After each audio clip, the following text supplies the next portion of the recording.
Bien, ya estamos en compañía de Santi Peña y Amílcar Ferreira. ¿Qué tal, Santi? ¿Cómo estás? Muy buenas noches, Carlos. Un gusto estar nuevamente acá contigo. Un placer compartir acá con el amigo Amílcar Ferreira. ¿Qué tal, Amílcar? Gracias por venir. ¿Cómo estás? Bien, Carlos, que igualmente un gran placer también para mí compartir contigo, con Santi, y un cordial saludo a la teleaudiencia. Bueno, me pediste un minuto para entrar en contexto. A ver, sí. ¿Qué quiere decir? Nada más estaba como comentando con Santi, ¿verdad?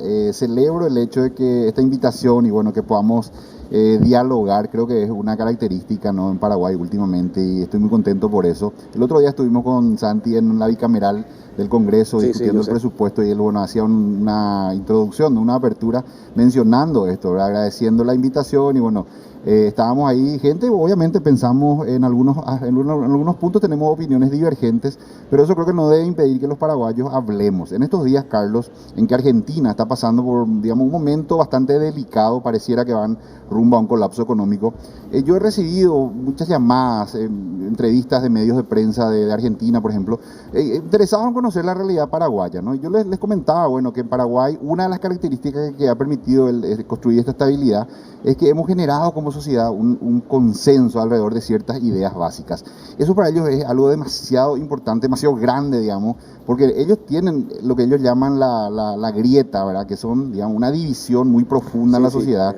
Al punto que muy polarizada, al punto que ya les impide llegar, digamos, a acuerdos básicos. Sí. Y yo creo que ahora nosotros enfrentamos como sociedad reformas, como la que vamos a hablar ahora mismo, de esta, ¿no?, que es una de las centrales, que creo que tenemos que mantener esa capacidad de dialogar. Podemos tener puntos de vista diferentes, pero creo que es muy importante dialogar. Santi, cuando fue ministro, había inaugurado en el Ministerio de Hacienda una tradición, ¿verdad?, de que invitaba a gente, los economistas. Exactamente. Sí, y eso era muy bueno. Yo le tengo un gran aprecio a Santi desde aquella vez, y lo digo acá públicamente, Santi, porque escuchaba, ¿verdad? Tenía esa capacidad de escuchar, incluso opiniones en contra muchas veces de algunas políticas, y creo que eso es muy bueno. Así que celebro eso. Y después hacía caso también de algunos consejos que le daba. Después no hacía caso, pero no importa. Cosas, después el debate ayer de Trump, viste la polarización, ¿verdad? Sí. Entonces no tenemos que caer en eso. Creo que tenemos que discutir con altura, tenemos que ser capaces como paraguayos de articular acuerdos, podemos tener opiniones diferentes, pero al final generar esos consensos que la sociedad necesita. Bueno, eso era mi introducción. Perfecto. Yo le convoqué a los dos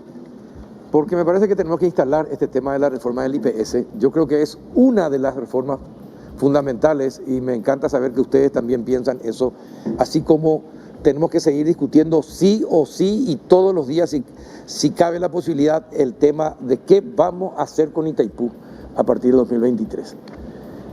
Entonces son dos temas fundamentales. La reforma del Estado no es, dentro de la reforma del Estado, la reforma del IPS creo que es fundamental. ¿Qué pasaría si quiebra la previsional, por ejemplo? Vamos camino a ese rumbo, todavía podemos salvarnos, se están tomando las medidas adecuadas para evitar una colisión de ese tipo, ¿o no? ¿Qué piensan ustedes, que son los expertos? El sistema, yo creo que es importante, Carlos, primero decir, no es que si va a quebrar, el sistema está quebrado. O sea, el sistema previsional paraguayo de baja cobertura, donde solamente 3 de cada 10 paraguayos se van a jubilar alguna vez, está quebrado. Y está quebrado porque hoy tenemos mucha información y estos son cálculos matemáticos, actuariales, ¿verdad? Se hace una proyección de los ingresos, de los gastos, la población, cómo va envejeciendo. Y hoy sabemos que el déficit actuarial es de 50% del PIB. O sea, la mitad de lo que produce la economía, unos 40.000 millones de dólares, el déficit sería de unos 20.000 millones de dólares que hoy están en déficit, ¿verdad? Y tenemos que ver cómo resolver. Entonces, este es un desafío. Hace 30 años, Carlos, esta es una de las reformas más importantes, ¿verdad? Y es probablemente esas reformas, no solamente en Paraguay, sino en todas partes del mundo, que cuesta mucho hacerlo, porque uno tiene que de alguna manera anticiparse a algo que puede pasar en el futuro, ¿verdad? Y quiero simplemente mencionar que esta reforma en realidad está englobada en 3 grandes reformas. Hay una reforma que implica a los fondos que hoy ya existen. Hoy hay un ahorro previsional, el ahorro de los trabajadores. Nadie controla. Se malgastó, se mal utilizó, se defalcó gran parte de esa plata, y obviamente eso genera un problema.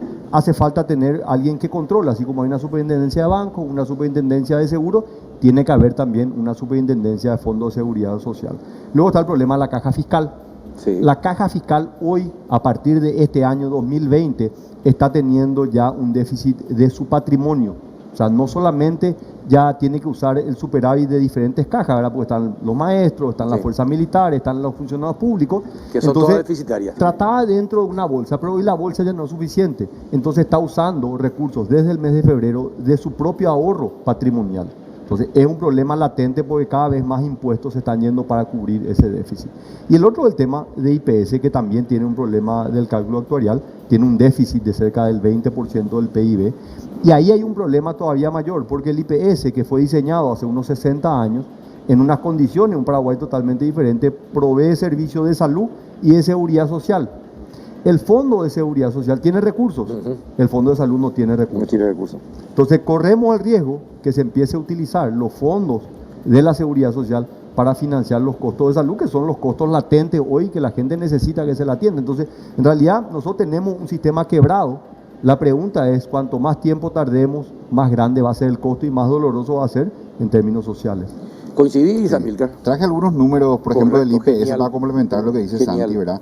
El IPS tiene 818.000, digamos, cotizantes, que Sí. son la gente que aporta, y 632.000 beneficiarios para un total de 1.451.000 personas, digamos, cubiertas por el seguro. Da una relación de 1,8. O sea, por cada aportante hay 0,8 más, no llega ni siquiera a 2. Exacto. En el sector privado esa relación es casi 4, 3,8, ¿no? 22% de la población económicamente activa está en el IPS y un 5% está en el sistema privado. ¿Qué es lo que pasa con IPS? Ahora, debido a la pandemia, los ingresos que tiene han caído. La caída inclusive llegó en un momento dado al 50%. Y eso hace que el IPS, digamos, tenga serias dificultades para cubrir lo que ya de hecho venía siendo deficiente, ¿verdad? Para cubrir su costo operativo y con ello brindar los servicios de salud a la población asegurada, ¿no? A sus asegurados. Yo tengo algunas estadísticas acá que muestran un poco lo que es el cuadro de situación de los servicios que brinda el IPS, ese colapso que en cierta manera también sugiere Santiago, ¿no? Lo que vemos en el cuadro de estadísticas de servicios brindados es que todo lo que son servicios básicos, digamos, más baratos, se mantienen o crecen. Y todo lo que son servicios de alta complejidad y más costosos decaen. Entonces, en cierta manera, ya el IPS está en una situación en la cual, debido a esa situación financiera, digamos, va ajustando, proveyendo menores servicios en esa sí. porción de los servicios caros de alta complejidad, como una variable de ajuste financiera, ¿verdad? Entonces, si Claro. vos te querés operar, cuando Sí. en realidad tendrías que esperar, por decir, 48 horas, en realidad esperas 3 meses, quizá el año que viene vas a esperar 4 meses, y así se va deteriorando. Por eso que urge, digamos, en algún momento sentarnos todos los sectores a discutir una reforma. Ya, y cierro con esto. En la parte financiera, porque hay que recordar que el IPS tiene su parte de salud y la parte previsional. Sí. En la parte previsional, el propio IPS mandó a hacer un estudio actuarial en el año 2015. Y ese estudio indica, eso está en la página web del IPS, para el que quiera leerlo, indica que para el año 2041 va a llegar, digamos, a una situación en la cual ya los ingresos no van a ser suficientes para pagar En las 21 jubilaciones. Exactamente, están a la vuelta de la esquina. A la vuelta Entonces, no, sí. eso es un soplo en la vida de un país, Sí. es un suspiro. Y Sí. eso, para IPS, ya se llegó, lo que se va a llegar en 21 años, en la caja fiscal ya se llegó este año. O sea, los ingresos no son suficientes para pagar las jubilaciones. Entonces, nosotros estamos enfrentando un problema tremendo, ¿verdad? Simplemente en el sector de educación, que es uno de los sectores deficitarios, en los próximos años creo que están para jubilarse cerca de unas 15.000 personas. Va a ahondar todavía más el déficit que tiene la caja fiscal. O sea, nosotros estamos enfrentando a un problema tremendo que va a empezar a competir contra las demandas que tenemos para subir en seguridad, en salud y en educación principalmente. Ahora, Tenemos que empezar a pensar en un diseño, en un nuevo diseño, ¿verdad? Un nuevo modelo de, por un lado, seguridad médica, digamos, los servicios de cobertura médica. Ahí la población se divide en estratos, ¿verdad? Hay una población que no puede pagar, hay que tener una respuesta, una solución para ese segmento de la población. Después hay una parte de la población que puede, digamos, pagar, y ahí vemos que hay que ampliar la base de asegurados, hay que, digamos, ver un poco los incentivos. Un ejemplo, yo he visto que en Uruguay al sector público le dan un seguro, pero la cobertura no es la misma para todos. Digamos, los funcionarios que ganan más alto le dan una ayuda, no le pagan todo el seguro. O sea que el propio funcionario tiene que cubrir una parte de su seguro, ¿verdad? Entonces son nada más matices. Usan mucho a los sanatorios al sector privado para justamente acoger al jubilado. Central eso que mencionaste, Carlos. Fíjate que un modelo que para mí es el ideal, que integre digamos, a todos los sectores, público, privado, inclusive en el Uruguay hay, podemos decir, 3 sectores, ¿verdad? Está el sector público puro, hospitales públicos. Después hay un sector de mutuales que operan sin fines de lucro, que son, digamos, privados, pero no tienen fines de lucro, tienen esa característica. Y después está el privado puro también, que es un hospital con fines de lucro. Entonces, es un sistema que integra a los 3, es muy interesante, y eso evita la duplicación de inversiones. Un ejemplo, si tenemos inclusive ejemplos acá locales que estaban comentando con Santiago antes del programa. En las colonias menonitas hay hospitales que son de la asociación menonita. La gente está asegurada en IPS. ¿Qué es lo que hicieron? Un convenio donde en vez de que el IPS vaya allá al Chaco y construya otro hospital, duplicando la inversión, claro, ya está construido el hospital. Utiliza nomás los servicios de ese hospital, que es privado, digamos, de alguna manera, y le paga por los servicios que sus asegurados utilizan. Lo mismo ocurre, ¿cuál era, Santi, la otra ciudad que había? Campo 9. En Campo 9 hay un hospital también que es de los Colones, una asociación civil, un hermoso hospital. En una ocasión me tocó llegar ahí. Y ocurre lo mismo, ¿verdad? Entonces, los asegurados del IPS pueden concurrir a ese hospital sin necesidad que el IPS necesariamente haga la inversión. Esa idea, creo que ese modelo es el que deberíamos buscar, un sistema que integre a los 3 sectores, público, privado y el semipúblico también, el que es, digamos, con sin fines de lucro, de tal manera a no duplicar inversiones, a no hacer dobles contrataciones de personal médico, a no duplicar también lo que son los proveedores de servicios, las radiografías, sí, etcétera. Claro. Y bueno, Uruguay tiene ese modelo. Se convierte en un gran negocio. Carlos, Raúl, Uruguay empezó esta reforma hace 15 años. En el 2005 inició la reforma. Han pasado 15 años y todos los años siguen haciendo mejoras. O sea, este es un proceso dinámico, pero Paraguay lo tiene que empezar. Claro. O sea, yo insisto, creo que esta crisis que estamos viviendo, que es una crisis sanitaria, tiene que ser el puntapié inicial para esa reforma de la salud pública, que va principalmente a dividir las funciones del ministro. El ministro no tiene más que proveer la salud, tiene que ser una institución pública, independiente, y el ministro le tiene que controlar. Y al mismo tiempo se va a poder sentar con un privado y va a poder competir en precio. ¿Cuánto le cotiza un privado? ¿Cuánto le cotiza hoy un público? Hoy sabemos que hay algunos servicios públicos que cuestan el doble que de lo que prestan los privados. Ese es un buen punto. En todo caso, discutimos los precios de transferencia, ¿verdad?, entre los diferentes sectores, pero que todos los sectores puedan proveer los servicios. Ahora, ustedes que saben acerca de que ya se están usando los fondos de jubilaciones de salud a través de fiducias para triangular el dinero, ¿es cierto? ¿Ya se está haciendo eso? A ver, hubo un ejercicio, ¿verdad?, donde el Fondo de Salud tomó préstamos, sí, ¿verdad?, del Fondo de Seguridad Social. El Fondo de Seguridad Social hace inversiones, ¿verdad?, y obviamente tiene que tener todos los resguardos. Entonces se hizo un ejercicio hace unos años de que le pueda financiar principalmente para la construcción de los hospitales, que son inversiones a más largo plazo. A más largo plazo. Exactamente. Sí. Pero el problema es que hoy no hay quien controle. ¿Cuál es el criterio que se utiliza? Acordate que en los 90 también se utilizó el fondo de pensiones para poder financiar directamente a empresas, sin ningún tipo de control. Muchos de esos negocios finalmente terminaron en un agujero enorme. Bueno, y el detalle es que ese préstamo que se hizo, sí, ¿verdad?, donde el fondo de pensiones le presta al fondo de salud, si ese fondo de salud, por el motivo que fuere, puede ser por una caída de ingresos como la que estamos viendo ahora, que esperemos que sea coyuntural, o por una sobrecarga de funcionarios, como esta idea, por ejemplo, de trasladar todos los funcionarios públicos. Si hoy ya el servicio del IPS está colapsado, como vemos, ¿no?, en sus propias estadísticas de caídas de estudios de alta complejidad, por poner un número, estudios de alta complejidad, en el año 2017, 350.000 servicios en un año. Para el año 2019, 166.000. Una caída de 52%. ¿Ustedes están de acuerdo con que se han trasladado todos los funcionarios públicos al IPS? Esa sobrecarga haría que colapse más todavía el servicio de IPS. A no ser que IPS tercerice.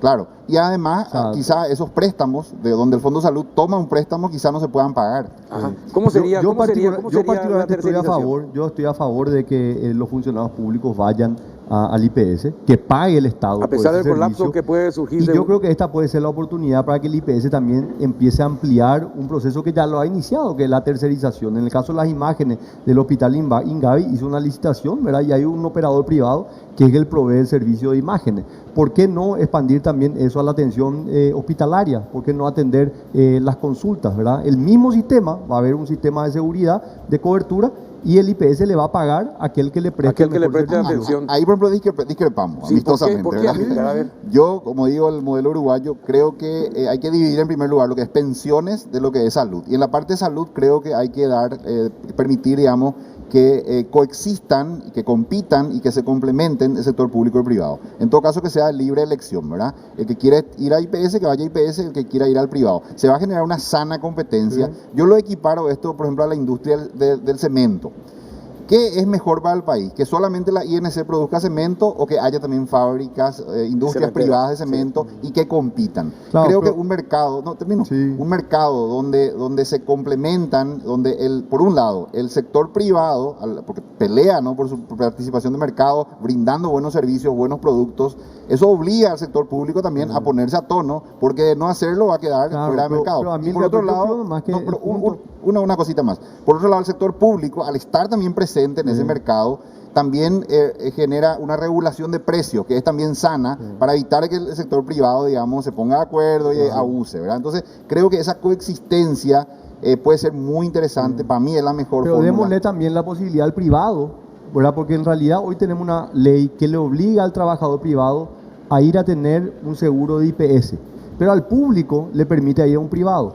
O sea, yo creo que debería ser libre para todos. Si yo soy un trabajador privado y yo, en vez de tener la cobertura de IPS, tengo la de un privado, no me debería la ley obligar. O sea, yo creo que mi punto es que hoy la ley es todos injusta. todos puedan decidir dónde sea atendido. Exactamente, pero que vos tengas una cobertura médica, que puede ser IPS o puede ser un privado. Pero lo que nosotros no podemos es que le obligamos al privado a ir a IPS, pero al funcionario público le damos a una cobertura de un hospital privado. Esa es la parte donde yo creo que genera principalmente una desigualdad tremenda. Sí, es parte del rediseño. Así se integra, como estás diciendo, se integra todo. Claro. Sí.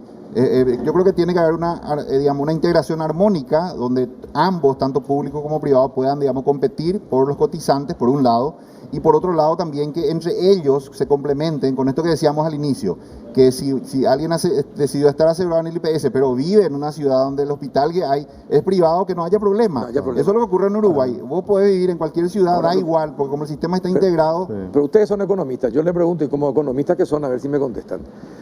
Si yo, IPS, por poner un ejemplo, ¿verdad?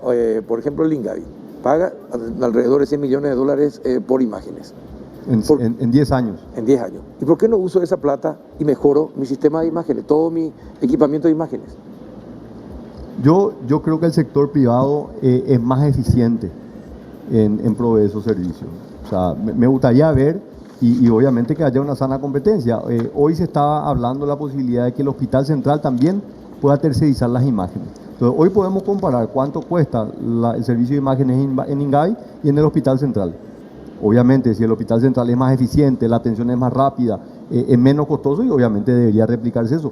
Pero creo que la sana competencia es lo que va a permitir que finalmente el usuario, que somos todos los ciudadanos, tengamos un mejor servicio. Claro. Fíjate la eficiencia, por ejemplo, la relación de cotizantes versus beneficiarios es de casi 4 en el sector privado contra menos de 2 en el IPS. ¿Por qué? Porque si bien, esto es muy importante este número, porque seguramente va a haber sus debates más adelante, Carlos, y te pido que anotes este número, es 1.8 la relación asegurados beneficiarios, y esto está en las memorias del IPS, en su manual estadístico, porque cuesta digamos, agregar a estos beneficiarios en el IPS. El reglamento es muy estricto. Dice, por ejemplo, que solamente puedes incluir a tus hijos menores de 18 años, una vez que cumplen 18 quedan automáticamente vinculados, y solamente poder agregar a tu cónyuge si tu cónyuge no trabaja, si no está inscripta en el RUC, vale decir, tiene que ser como indigente tu cónyuge para poder ser beneficiario tuyo en el IPS. En el caso de tus padres, tienen que vivir contigo, tampoco tienen que tener ingresos, no tienen que ser jubilados, no tienen que tener RUC, o sea, es muy restrictivo, y eso es lo que lleva a que en el IPS, en términos nominales, muchas decimos, no, uno entra al IPS le asegura a toda su familia. No, es en realidad así. Las cifras que uno ve demuestran que no es así. 1.8 por cada, digamos, Perfecto. aportante, 0.8. Ahora, a los dos le doy un minuto para que cada uno, ¿por dónde se debería comenzar la reforma? Así, en un minuto, Santi. La clase política, Carlos, no hay otra. En la realidad es eso. Finalmente, como te decía, hace 30 años esta es una reforma importante. Entre los economistas o técnicos venimos hablando de esto. Yo te digo, hice mi tesis en la universidad, hice sobre este tema. Empujé muchísimo, estuve en el Banco Central, después en el Ministerio de Hacienda. Pero si nosotros no podemos instalar esto como una política pública en el seno de los partidos políticos y realmente llamar la atención de la complejidad que esto tiene, y van a pasar otros 30 años y ahí realmente nuestros hijos probablemente y nietos van a estar en una situación mucho más delicada que estamos ahora. Así que creo que esto hay que instalar en la agenda pública, creo que es fundamental y creo que es nuestro desafío también, ¿verdad? Como de alguna manera tratamos de hacer docencia a través de los medios de comunicación y por eso también te agradezco muchísimo, pero creo que nosotros tenemos que tratar de llevar esto a una instancia política porque es finalmente ahí donde va a llevar adelante y se va a poder avanzar. Amílcar. Yo lo cierro con dos palabras. Uno, liderazgo. Tiene que haber un liderazgo, creo que le toca, digamos, a las autoridades, tanto económicas como de salud, política, hacer las convocatorias, empezar digamos, un proceso de diálogo. Ojalá, en mi visión, tendría que estar todas las partes, ¿verdad? Para que todas las partes puedan también aportar a ese diálogo, para luego, a partir de un consenso que se genere, pasar una ley para poder rediseñar nuestro sistema. Lo otro es los ajustes paramétricos. Vemos que claramente el sistema previsional, como dice Santi, está en quiebra y ya inclusive está a pocos años en algunos casos ya de consumir todos sus recursos. En el caso del IPS hablo. Entonces hay una necesidad de hacer ajustes paramétricos. Paramétricos son los parámetros, ¿verdad? Por ejemplo, la cantidad de años para jubilarte, los cuántos últimos salarios se va a considerar para pagarte tu jubilación. Hoy día, en el caso del IPS, de los 36 últimos salarios, eso lo que hace es que la gente aporta 27 años es salario mínimo y después los 3 últimos había sido que es gerente, ¿verdad? Entonces, ese tipo de cosas, eso hace inviable cualquier sistema previsional. Nos vuelve tramposos a todos. Claro, nos vuelve tramposos a todos. Modificar eso, liderazgo y después entonces las reformas que hay que hacer para rediseñar. Estamos en un momento, creo que podemos, hablar de esto, estamos en un momento interesante como para hacer las reformas de fondo. Son unas 3-4 reformas de fondo que el Paraguay necesita. Esta, Carlos, es una de ellas. Perfecto. Gracias por venir. Gracias, Santi, por instalar. Carlos. Gracias, Amílcar, también por instalar. Es un tema que vamos a seguir desarrollando en el péndulo, así como también el tema de Itaipú, el Tratado de Itaipú, que sí o sí se tiene que definir el año que viene. En el 2021 se define. Y ya se firma nomás en el 2023. Pero en el 2021 se tiene que definir todavía. Estamos anestesiados. ¿Se comprometen? Me comprometo. No comprometemos. Claro que sí, perfecto. Claro que sí. Les agradezco. A la vuelta de la pausa vamos a hablar también acerca de qué estamos haciendo para la apertura de las fronteras en nuestro país. ¿Qué se viene como apertura de fronteras? Enseguida les contamos. Ya volvemos.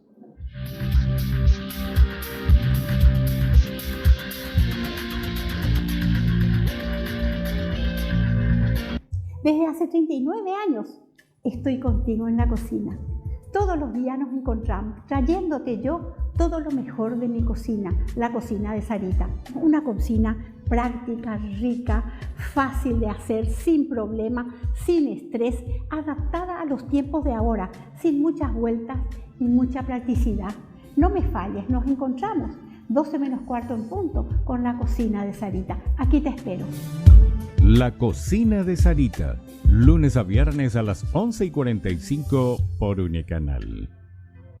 ¿Crees que tu producto sea diferenciado, innovador, cuente historias y genere vínculos? Lo podés lograr adquiriendo las licencias de tus personajes favoritos de Disney, Marvel, Hasbro, Warner, Universal y muchos más. Vende más y lleva tu